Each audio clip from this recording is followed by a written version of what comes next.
Okay, today I'm going to talk about what I feel like, based on my experience of doing a jillion home projects over the past 30 or 40 years, are the basic tools you need to do things around the house. Now, what's interesting is my daughter would make fun because I ended up with a box.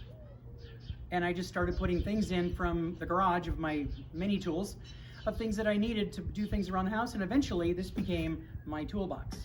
And our daughter thought that was the funniest thing ever. So that's what I've been using, is just a box, just a cardboard box wherever we've moved. And I've put pretty much the same things in there. So I'm going to go over these really quickly, and then I'm going to have another video that goes into each one of these in detail. So over here are things I think you absolutely need to have to do basic things around the house, and you can do 90% of anything. If you're going to do plumbing or electrical or other stuff, then no, that's not going to work. But any normal thing, this is going to work for you.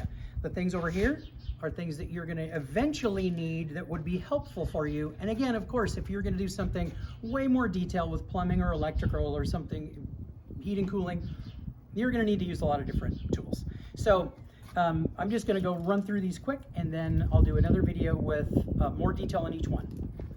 So these are the must-haves.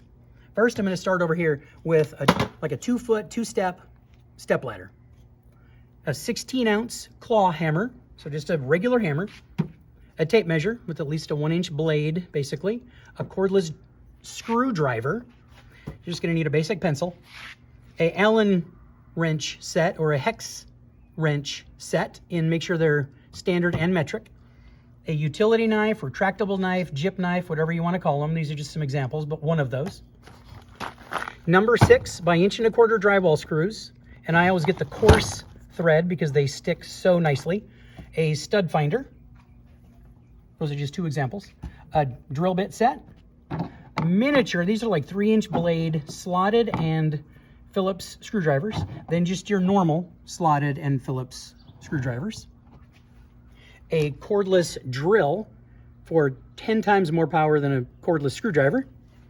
A roll of electrical tape, a roll of duct tape, a set of crescent wrenches, or that's the brand of course, but adjustable wrenches, a needle nose plier or a long nose plier, a just set of regular pliers, they're called slip joint pliers, a couple of vice grips, and then a whatever brand you want to use. These are monkey hooks, but just hooks to hang pictures. So those are the must-haves. And then over here, the eventually nice-to-haves: a pry bar, a carpenter square, level. This is a 2-foot level, and then a 9-inch torpedo level, a nail punch,